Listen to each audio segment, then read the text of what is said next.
Okay, students, we'll pick up where we left off at the end of video 1.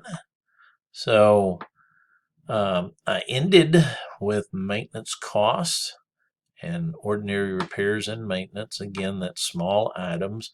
If you think about a vehicle, that's probably the easiest thing to think about.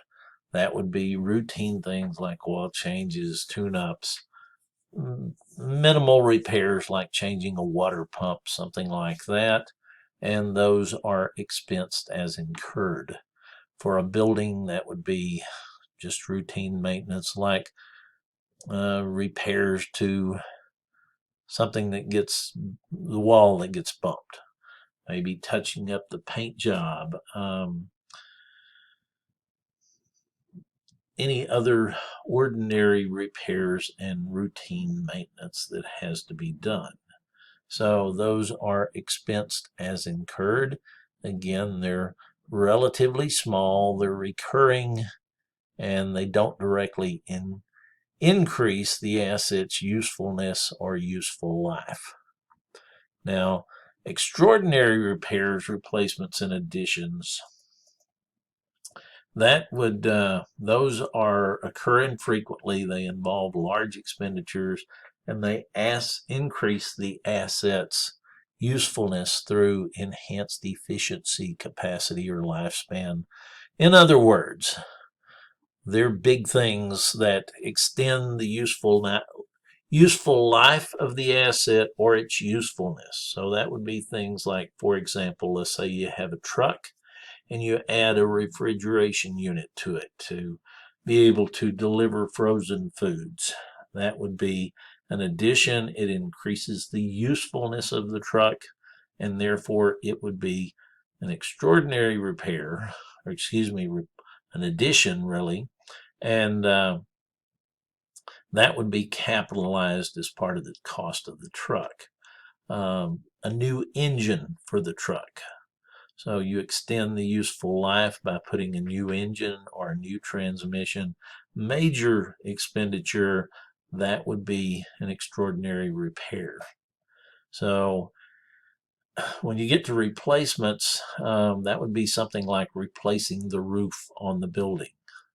That would be a major expenditure, extend the useful life of the building, and that would be considered a capital expenditure. Now, if you just repair the roof, that's just ordinary repairs and maintenance.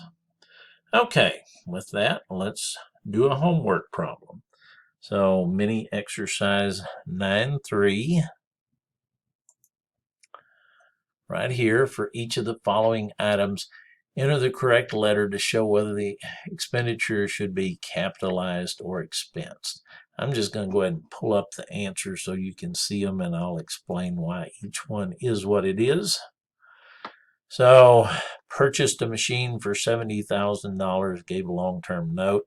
Giving the long-term note doesn't have any effect on whether it's capitalized or expensed, but it is a major expenditure. I would assume a $70,000 machine is going to benefit multiple periods, so it's capitalized.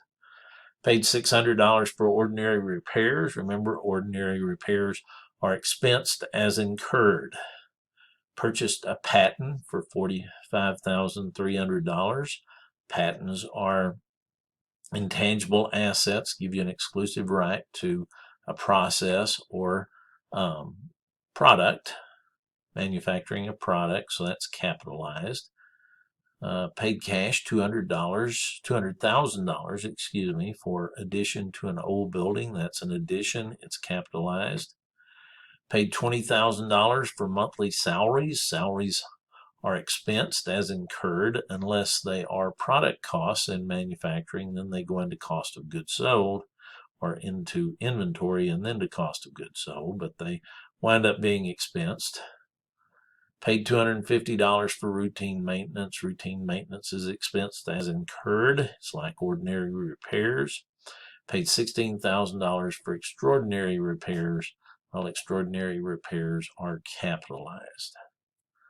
Okay, let's go back to the chapter and Notice over here, you get into ordinary repairs versus extraordinary repairs. I've already covered that, but again, that's something you should know, so make sure you pay attention to that.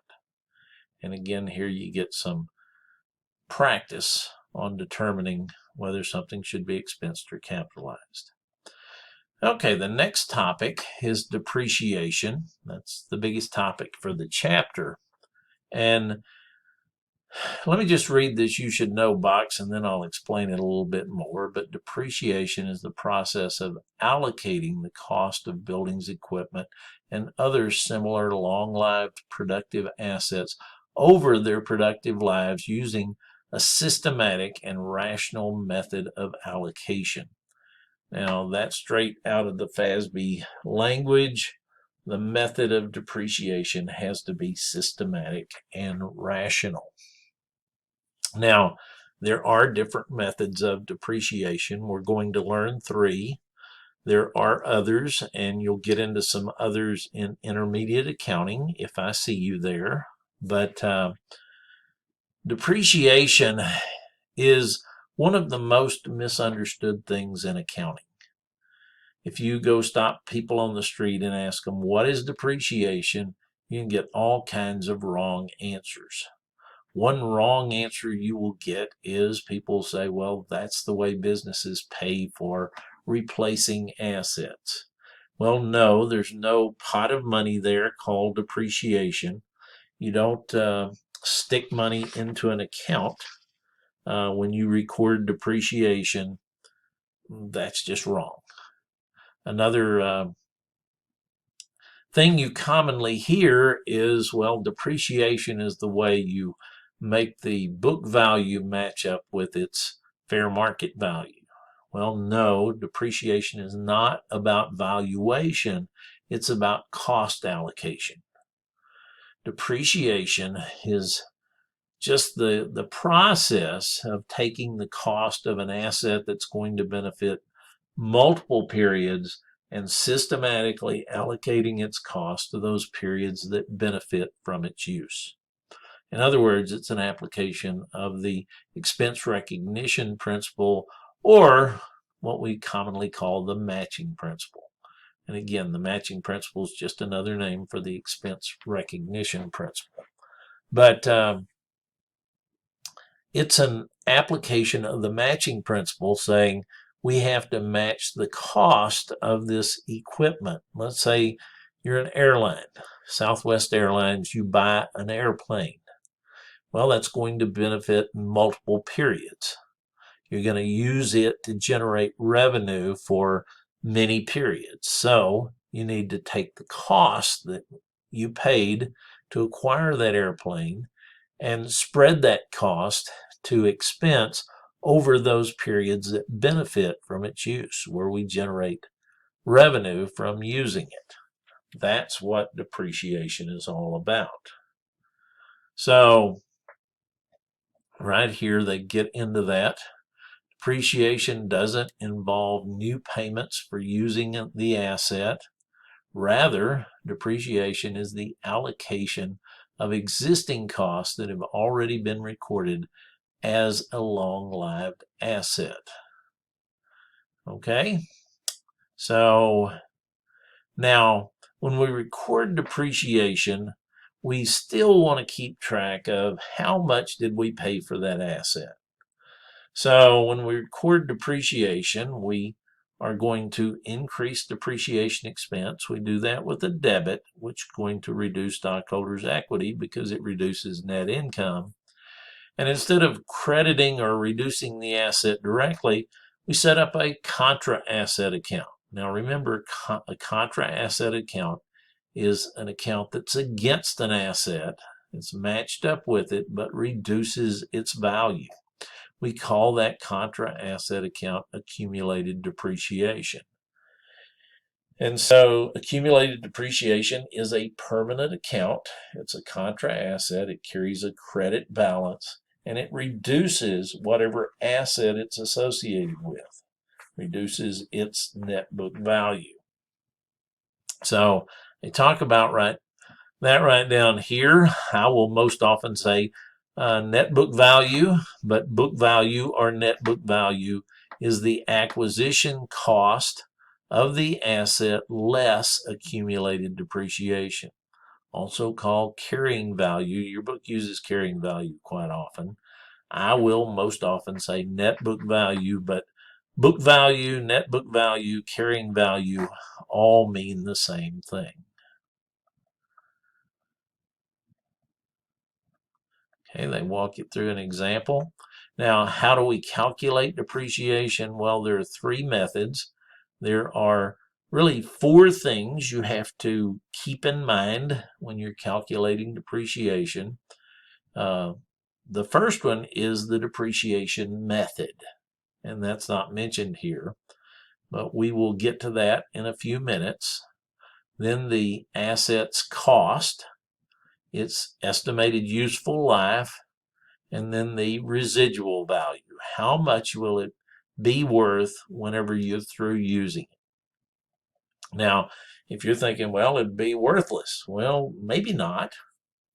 If you are a farmer and you farm a lot of acreage, and so you go buy a new tractor and you use it for 4 or 5 years and then start to worry that it's going to need a lot of repairs and maintenance and you're not going to have it when you need to be in the field, and you sell it. And my father had a job, but he farmed on the side. And so he never bought new tractors. He would find somebody that had a good used tractor and go buy it from. And so you are through with that tractor. You're ready to go get a new one. Well, you may be able to sell it to somebody like my father for some reasonable amount, say $20,000. So that would be the residual value. Okay, now they get here and talk about the basic idea of depreciation is to match the economic benefits that will be used up, asset cost minus residual value, that's the depreciable cost, to the periods the asset is used to generate revenue. That's the useful life. So that's what we're doing with depreciation. We're trying to take cost of the asset minus residual value, what you think it'll be worth when you're done with it, sometimes referred to as salvage value. But cost minus residual value is depreciable cost, right down here. Then we allocate that depreciable cost to the years that we're going to benefit from the asset's use. Okay, so that's the useful life. Now, the three methods we're going to look at are straight line, units of production, and declining balance. Now, you have to keep these separate and distinct. Straight line is very easy. I think you'll all grasp that real quickly. Units of production, I think you'll do fine with it. Declining balance method always gives students trouble. And the reason is because it's a very different approach. So we will spend the next video, we'll start it with going through how to do each of these methods, and then we'll do some homework problems that involve calculating depreciation using each of the three methods. So I will go ahead and stop now, and we will start with straight line depreciation on the next video.